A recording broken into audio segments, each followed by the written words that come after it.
Eh bien, salut à tous. J'avais envie depuis un petit moment de vous faire un petit vlog à propos de la moto. Comment, comment elle est équipée. Bon, il n'y a pas grand-chose, hein, c'est une moto qui est essentiellement d'origine. Un vlog sur l'équipement de la moto et sur ce que j'emporte quand je fais du off-road par exemple. Dernièrement avec la valise qui a changé, j'y reviendrai. Ce que j'y mets à l'intérieur personnellement, avec la petite expérience que j'ai des quelques sorties off-road. Ça pourra peut-être vous donner des idées.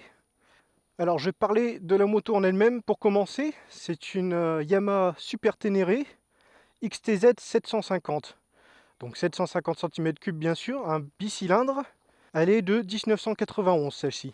Globalement, mécaniquement, elle est d'origine. Tout ce qui est carbu, moteur, j'ai jamais rien touché là-dessus à part de l'entretien. Je n'ai jamais changé les gicleurs ou quoi que ce soit. Je sais qu'il existe des kits sur les carbus pour consommer un tout petit peu moins par exemple. C'est pas mon cas. Donc il faut savoir qu'ici elle consomme par exemple entre 7 et 8 litres suivant votre parcours et votre type de conduite. Quand je l'ai eu, j'avais déjà la ligne en inox, le collecteur en inox ici. Donc là c'est froid, je peux le toucher. Ça refroidit assez vite l'inox d'ailleurs. Donc j'avais le collecteur en inox qui doit certainement être un Marving, la marque. Et j'avais un silencieux Marving également quand je l'ai eu. Mais franchement, je déconseille. La sonorité est pas belle du tout. Ça sonne très métallique. J'ai un collègue qui en a eu une Nietzsche, qui a ça sur son Suzuki DR. Pareil, il vient de le retirer. C'est franchement pas super d'origine. Un son très discret. Et puis voilà, ça sonne un peu métallique et c'est pas joli. Donc je suis passé sur du Haro Dakar Replica. C'est son nom, hein, je me vante pas. Je dis pas Dakar pour faire beau. C'est son nom. Et là, bon, c'est la révélation, quoi. Là, la sonorité n'a plus rien à voir. Si j'enlève la chicane, on a une sonorité typique des motos du Dakar, pour ceux qui ont peut-être déjà pu en entendre. Il y a des années, j'ai eu ça à Mons, il y avait le départ du Dakar, justement, et bon, c'était la folie, la sonorité, c'est dingue. Donc voilà, le pot Haro Dakar Epica, tout en inox lui aussi. Et puis, le sabot, donc lui est d'origine. Les cale-pieds sont d'origine.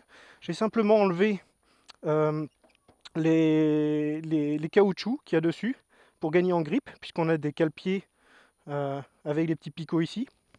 Donc c'est simplement une vis qu'on vient retirer. Hein, ils sont de côté, ils ne sont pas jetés. Et puis la modification mécanique que j'ai faite, c'est tout bête, ça m'a coûté 30 euros port compris. Ce sont en fait des biellettes de suspension. Donc on les verra très mal d'ici. Vous allez avoir l'image de biais, je vous mets une photo à l'écran. Donc ce sont des petites sections en aluminium qui viennent rehausser ou rabaisser la moto. Ici, j'ai pris des biellettes en plus 25 mm, donc plus 2,5 cm, mais ça rehausse que l'arrière. Et donc, au point central de la moto, au niveau de mon assise et de la garde au sol, je gagne 1,5 cm. Garde au sol, je passe de 24 à 25,5 et la selle, je passe de 86,5 à 88 cm de hauteur. Il y a aussi la bulle. J'avais mis de base une bulle Air Max qui était un petit peu plus haute que celle-ci, hein, qui montait de 8-10 cm plus haut. Mais je l'ai cassée lors d'une sortie, vous pouvez la voir dans une vidéo off-road que j'ai fait à mes débuts. Lors d'une chute, j'ai basculé un peu en avant, mon épaule l'a accrochée, elle s'est cassée en deux. Donc je suis passé sur une bulle MRA cette fois, un peu moins haute. Donc elle protège moins, surtout au niveau sur l'autoroute. Mais le look est franchement sympa, c'est une bulle fumée. Et je trouve que ça lui va super bien, quoi. Alors je vous parlais rapidement des pare-mains aussi, hein. Là j'y reviendrai dans une future vidéo test puisque c'est des pare-mains qu'on m'a envoyé en test par le Biker Wolf Mag. Donc la marque c'est Barkbusters, une marque australienne. Donc c'est les modèles VPS de chez Barkbusters. Deux points de fixation, construction complètement aluminium, très solide. Donc pare-main renforcé, c'est le but en cas de chute. Et voilà un petit peu le look que ça donne à la moto. Donc j'aime pas trop modifier la moto, j'aime bien quand elle est d'origine, mais ici, waouh, ça en jette quoi. C'est agressif je trouve. Et j'allais presque oublier l'essentiel, mais les crash bars, en fait je les ai mis assez rapidement quand j'ai eu la moto. Quelques mois après, j'ai choisi d'installer des crash bars, des barres de protection en cas de chute.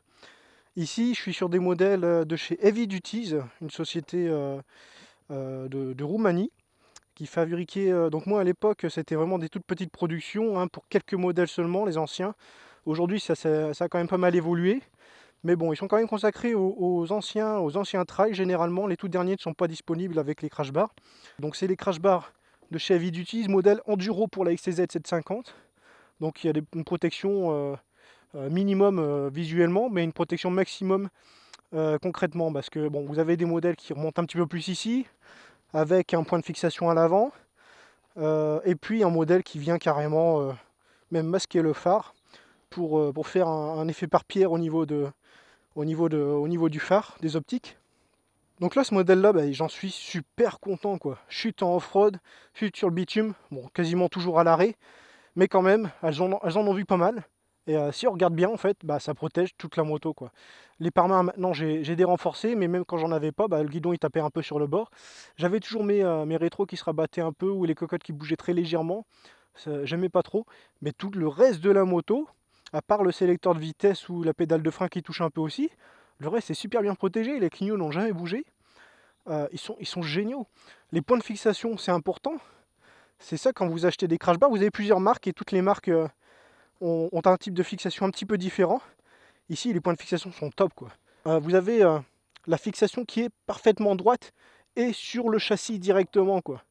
Donc châssis hyper costaud ici, et on a ici un renfort qui permet au crash bar de ne pas reculer quand vous avez un petit peu d'allure, quoi.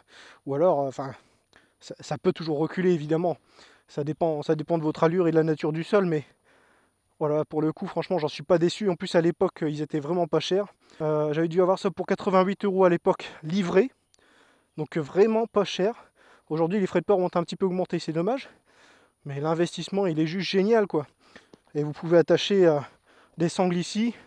On vous tire pour vous sortir de la merde en off-road. C'est vraiment génial, quoi. La solidité est juste dingue.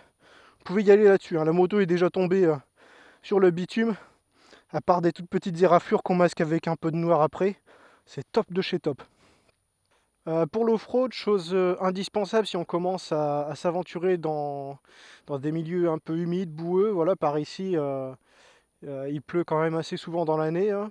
Donc il vaut mieux passer sur des pneus bien mixtes.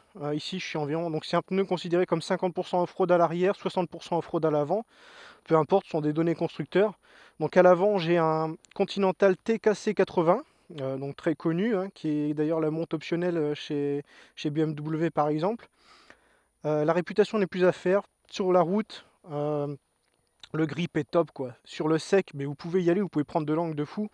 Ça ne décroche pas, j'allais dire ça ne prévient pas, mais en fait j'ai jamais eu encore à ce jour de début de ripage ou autre. Sur le sec, je parle, j'ai jamais eu de mauvaises sensations. Le grip est juste génial. Sur le mouillé, bon bah je roule assez cool.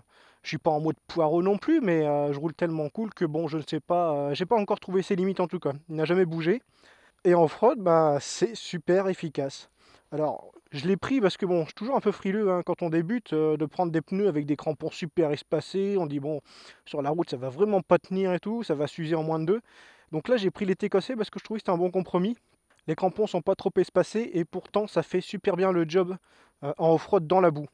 Sur le sec, bon, génial, c'est franchement génial. Dans la boue, ça débourre très bien. Il y a mieux, certainement, c'est sans aucun doute, genre un Mitas E09 ou Michelin T63 par exemple, ce sont des copies d'ailleurs les deux. C'est encore mieux, des crampons plus espacés, mais celui-ci franchement est déjà génial. Dans la boue, il n'y a aucun problème, ça arrive la roue avant au sol. Bon, il y a quand même les glisses, hein. Il y a quand même de la glisse de l'avant, mais ça prévient assez bien et ça rattrape assez bien. On passe d'une ornière à une autre sans trop de difficultés tant que c'est pas trop boueux. Mais franchement, j'en suis très content. Il m'a jamais déçu ce pneu. Et au niveau de la longévité, ben, je suis ici à 3200 km environ avec l'avant. Donc on peut, je sais pas si on s'en rendra bien compte, mais l'usure, je dirais 15-20% maximum. Pas plus, donc je pense il va faire pas mal de bornes. Bon, c'est un pneu avant, c'est normal, ça s'use moins. Et pour l'arrière, un Haideno K60 Scoot. Donc je l'ai pris pour sa longévité, sa réputation du moins, puisqu'il a une bande centrale continue. Si on regarde bien ici, vous avez des crampons sans discontinuité, et ça permet donc d'avoir plus de gomme au contact au sol en permanence. C'est pour ça qu'il est censé durer plus longtemps, mais honnêtement pour le moment je trouve qu'il s'use assez vite. Donc environ 2700 km celui-ci, et pourtant je trouve qu'il a déjà pas mal baissé. Il a perdu 20-25% facilement. de sa gomme. Donc pour l'instant, je suis plutôt déçu pour sa longévité. On verra s'il se stabilise ou pas. En off-road, non, on va commencer par la route. Sur la route, pareil, j'ai eu une petite glissade sur la pluie, mais franchement, c'est parce que je donnais un coup de gaz à la relance dans un petit virage. C'était de ma faute. Sinon, pareil, quoi. Sur le sec, on peut prendre de l'angle à mort. En plus, celui-ci d'origine, il est très joueur. Très très joueur. Vous allez les avoir neuf, vous allez voir, la bécane va pencher toute seule dans les virages. Mais voilà, aucun souci sur le sec et sur la pluie, pareil. Bah, j'ai pas tellement eu de frayeur non plus, il a quasiment jamais bougé. Comme je dis, je roule pas en mode poireau, mais je roule pas comme un bourrin non plus, donc franchement, il n'y a pas de souci, hein. Ce genre de pneus, même sur la plus haute, il faut pas avoir peur. C'est des pneus vraiment très polyvalents, ils sont pas super agressifs en off-road, du moins il y a beaucoup mieux, mais franchement ça fait le job pour la route. Et puis donc en off-road, bon bah là c'est très mitigé. En fait, sur le sec, aucun souci bien sûr. Vous aurez même tendance à même à prendre plaisir à redonner un bon coup de gaz pour patiner, quoi. C'est ça aussi qui est plaisant, disons que c'est un côté joueur. Par contre, dans la boue, je trouve qu'il débourre bien. Alors vous allez passer dans presque tous les bourbiers dans une certaine limite, tellement il débourre bien. Par contre, il ne faudra pas être pressé, voilà. Il faut laisser le pneu travailler, il faut j'allais pas dire un filet de gaz, mais un bon mi-régime, histoire que le pneu débourre, qu'il puisse raccrocher, que les crampons se vident bien. Et bon, ça passe quasiment partout. J'ai franchement jamais eu de soucis là-dessus. Par contre, il faut aimer la glisse, ça c'est clair et net. Dès que ça devient très gras, c'est une savonnette, hein, le truc. Faut aimer que ça se dandine du cul et tout. C'est très déstabilisant. On arrive au bout d'un moment à s'y faire, à prendre le truc en main, doser la poignée des gaz, être debout, être très mobile sur la moto. Il faut aimer ça, franchement. Donc un pneu à tétine là-dessus, ce serait beaucoup mieux. Ce sera certainement ma prochaine monte à l'arrière. Mitas 09 ou quelque chose comme ça, je sais pas encore. J'hésite un petit peu. Mais en tout cas, voilà, pour celui-ci, c'est un pneu très, très mitigé, quoi. Il y a du bon, du moins bon. Et puis bon, c'est aussi pour ça qu'on prend des pneus mixtes. Ils sont bons nulle part, ils sont moyens partout, quoi. Comme la moto, c'est un trail. On me le dit souvent, enfin, je dis souvent, c'est une moto, c'est le genre de moto qui fait tout. Elle fait tout moyennement. Mais elle fait tout quand même. Et c'est ça la magie du trail en fait. On me demande souvent pourquoi tu ne prends pas une enduro ou autre. Et l'enduro, moi pour faire 2 heures de route, admettons si je dois aller rejoindre des potes à une sortie, une heure et demie, 2 heures de route perso en enduro, laisse tomber quoi. C'est pas mon truc. J'aime avoir un minimum de protection, j'aime avoir une machine qui en impose. C'est ça aussi, le plaisir d'avoir une machine qui en impose un minimum. Les gens ne comprennent pas toujours. La légèreté, c'est très bien, c'est joueur, le super mode dans les virages que vous voulez. L'enduro léger, c'est super joueur en off-road. Vous allez le relever facilement quand ça tombe, etc. Mais une fois sur la route, bah, le trail reprend un peu l'avantage, quoi. Et enfin, je vais terminer là-dessus sur le deuxième point essentiel de cette vidéo, c'est ce que j'emporte en off-road. Donc ici, une valise que j'ai changée assez récemment. Je suis parti sur quelque chose qui avait un aspect plus rustique, plus baroudeur, voilà, plus carré, etc. L'ancien faisait trop touring, trop top case de ville. Donc ici, je suis parti sur une valise en fait. C'est une valise de transport sécurisée à la base, qui est fournie remplie de mousse et avec une sangle pour la transporter. Et donc c'est la marque XS Orize. Donc ça se vend beaucoup aussi pour tout ce qui est matos GoPro, pour transporter un drone, etc. Histoire de transporter tout ça en sécurité avec la mousse. Et ici, donc je l'ai vidé de sa mousse. J'ai fixé la caisse, la valise par 4 points de fixation et avec des caoutchoucs entre deux. J'ai taraudé, 4 trous taraudés et c'est fixé solidement là-dessus. Ça ne bouge pas du tout. Voilà, maintenant si on l'ouvre, je vais vous montrer un petit peu ce que moi j'ai l'habitude de prendre en off-road.